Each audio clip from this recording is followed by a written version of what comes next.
Then they came to Capernaum, and when Jesus was in the house, he asked them, "What were you arguing about on the way?"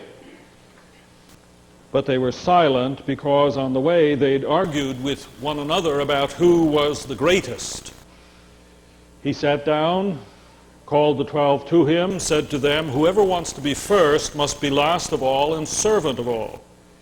And then he took a little child and put it among them, and taking it in his arms, he said to them, "Whoever welcomes one such little child in my name welcomes me, and whoever welcomes me welcomes not me, but the one who sent me." I don't think we would ask the question quite that way. I can't imagine a group of you gathering out in front after the service arguing with one another about which one of you is the greatest. It's not exactly our style. And yet the question is there abroad in the land: who are the truly important? Who have the power? Who make the headlines? Who really count? In a way, we ask the question more of ourselves than we do one another. We may not be first, number one, but we certainly want to be recognized, and we do want to feel that we count. Remember back in the softball days of junior high when they chose up sides? The most horrible position to be in was the last one chosen. We all want to feel that we're better than that we are important. Nobody wants to be a nobody. But how do we know? Well, the conventional signs are rather obvious: status, clout, notoriety, associations, money tells, acceptance says something, where we live speaks. You get on television and you know you're really getting somewhere. Total stranger saw me at the opera one evening and said, "Say, didn't I see you on television?" And I was somebody. For the disciples, it meant cabinet posts. Even late in the game, they don't get it. The kingdom their leader is talking about is not some earthly empire where they can jockey for positions close to the throne. And so they're arguing with one another about who's going to be top dog in the new kingdom. In their favor, when Jesus asks about their squabble, they're too embarrassed to talk about it, but he picks up on it, and he, in a way, applauds them for their concern, for their desire. If you really want to be great, if you really want to be number one. But then he turns all their assumptions on their head. The scandal of what he does and says next escapes us in this time and place. We at least pay lip service to the importance of children, the dignity of the child. And we have 700 or 800 of them wandering around here every Sunday morning.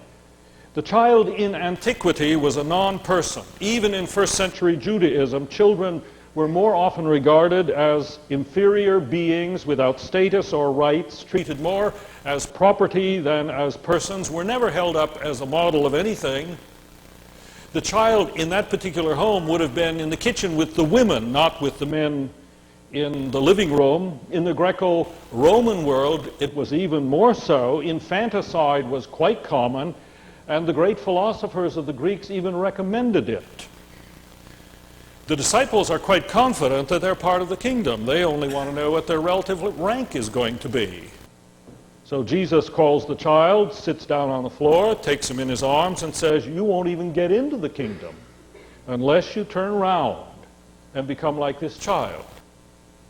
So the child with Jesus moves from the status of non-entity, non-person, to gift, model of what we are to turn back to and become.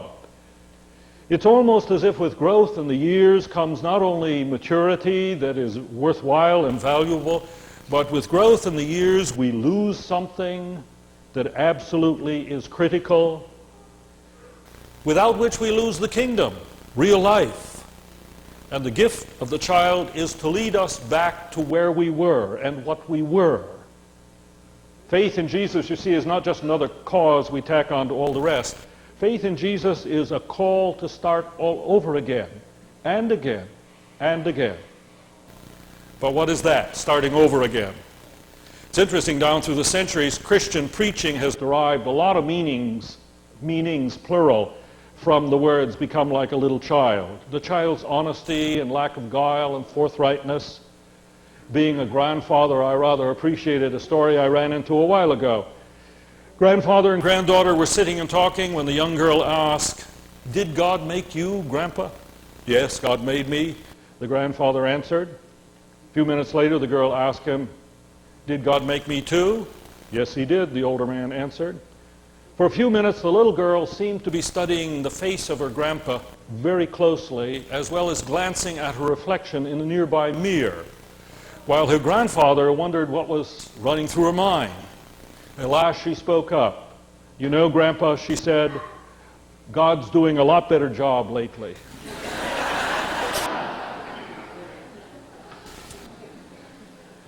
The capacity for trust and hope, in a sense, all the child has is hope and a future.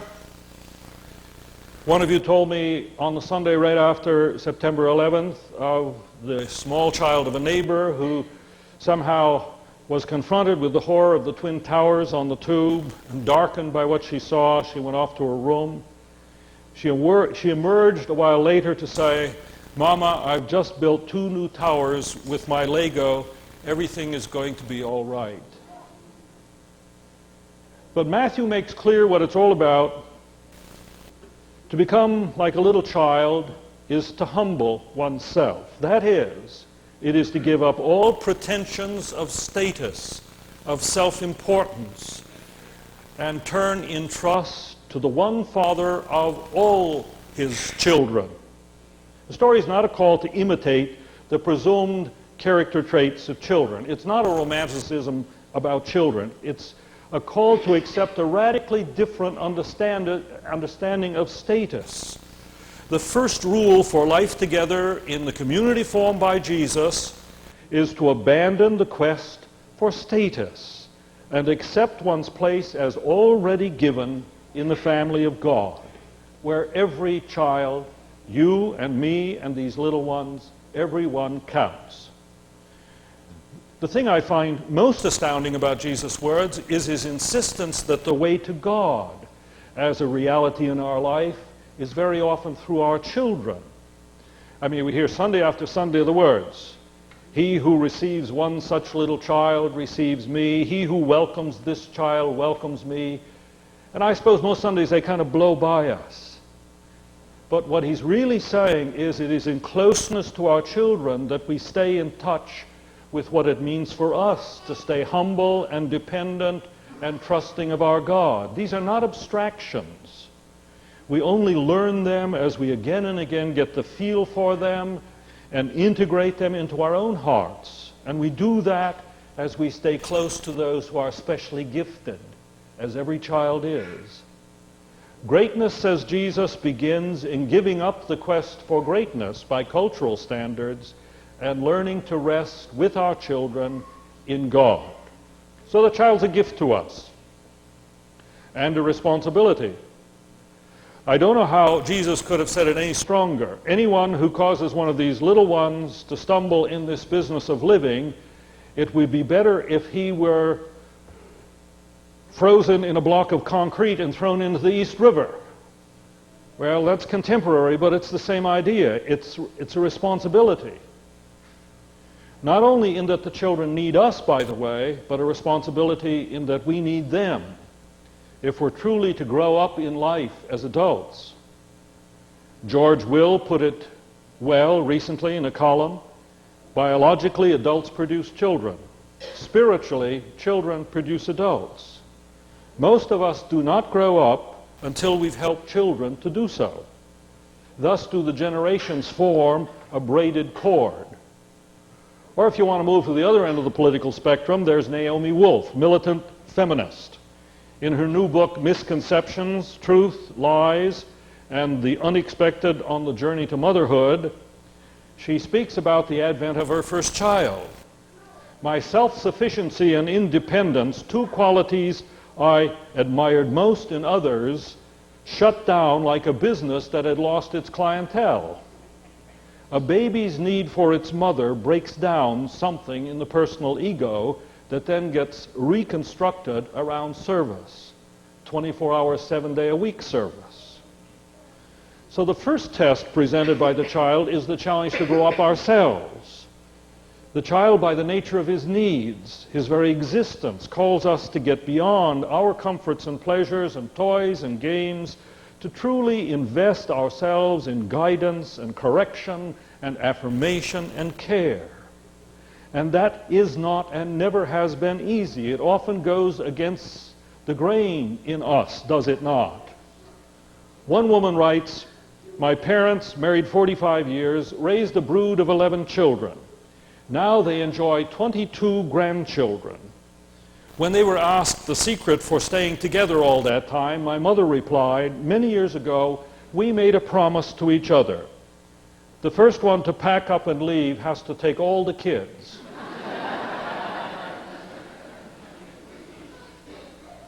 But note this, Jesus' words apply to everybody. He's not holding a parents' seminar. He's talking to a bunch of guys, and at least half of them aren't even married.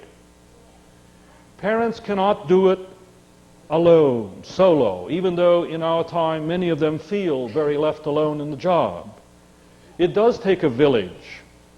It takes a community small enough to know the children as real people, consistent enough over time to call them by name, caring enough to work together for their health and future, a community not unlike Kenilworth Union Church. Lillian Katz, the psychologist, is quite right. She says, each of us must come to care about everybody else's children. We must recognize that the welfare of our children and grandchildren is intimately linked to the welfare of all other people's children. After all, when one of our children needs life-saving surgery, someone else's child must perform it. If one of our children is threatened or harmed by violence, it will be someone else's child who is responsible for the violence. The good life for our own children can be secured only if a good life is also secured for all other people's children. I remember a marvelous story. I can't help but telling it. The fellow was being carried out by his father, and he looked over his father's shoulder and said, "Pray for me."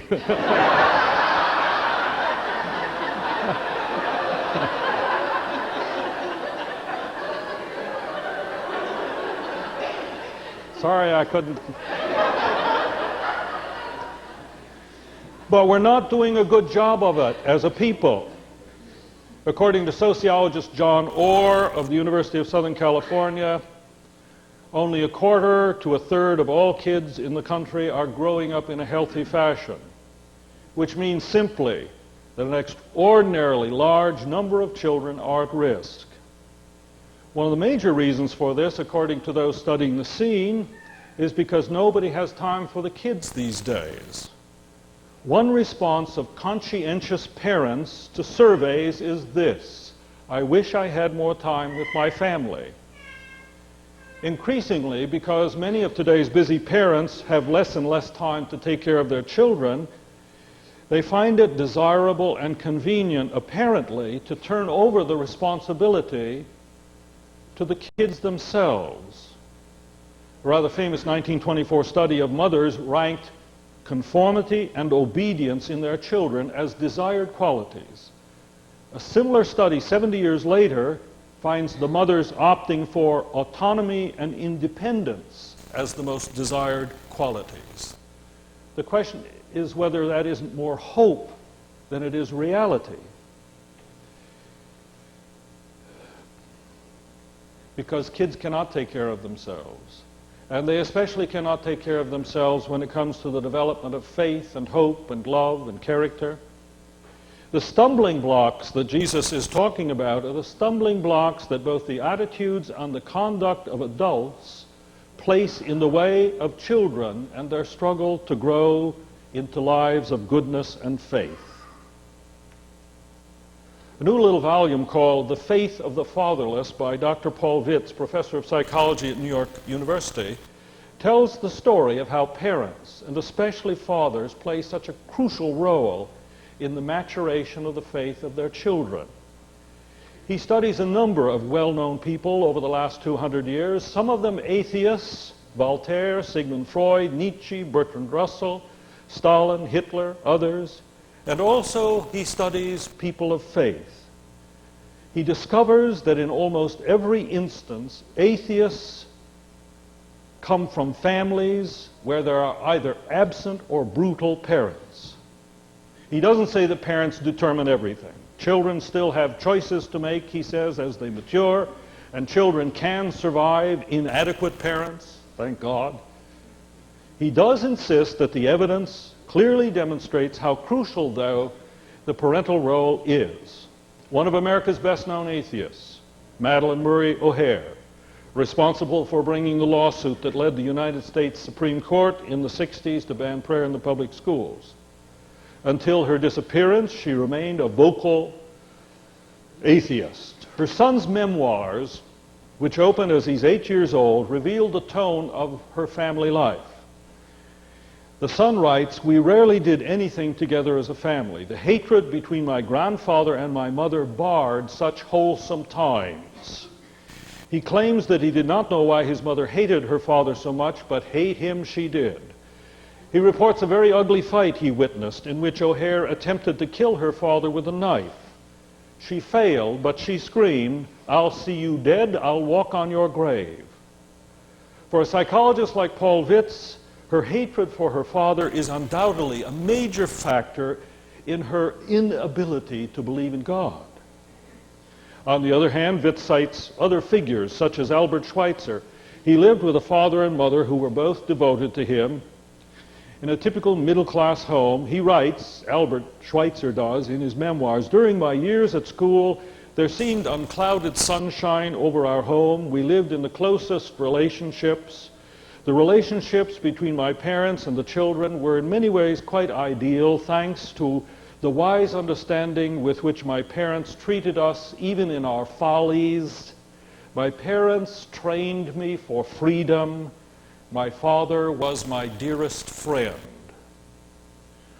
Or there's the great William Wilberforce, and he was great. In the 19th century, he was as responsible as any single human being for the elimination by Britain of the slave trade throughout the empire.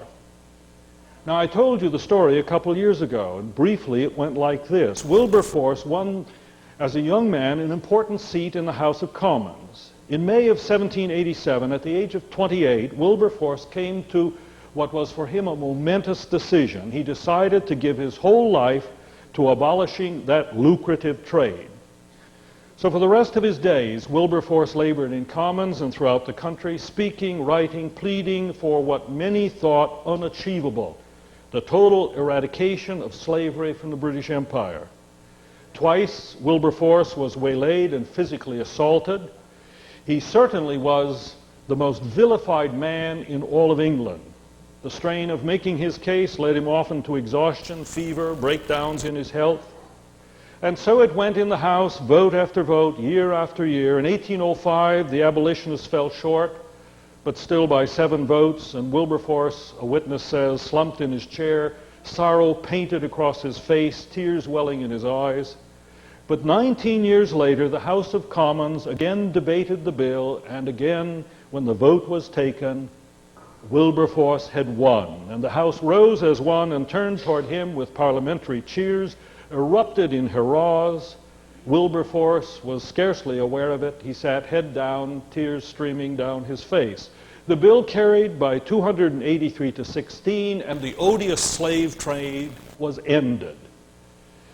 Wilberforce was buried in Westminster Abbey, where you may see his grave to this day. 2 royal dukes, the Lord Chancellor, the Speaker of the House of Commons, and 4 peers were the pallbearers. A diplomat who was there remarked, "Everyone contemplates this little old man, worn with age and head sunk in his shoulders, as the Washington of mankind." Paul Vitz went back to find out what he could about his childhood and family life. As a child, young William was a small, frail lad with weak eyesight. Even when he reached his full stature, he was only 5'3". William's father died when he was 9 years old, and a year later, because of weakness on the part of his mother, he was sent to live with a childless paternal uncle and aunt.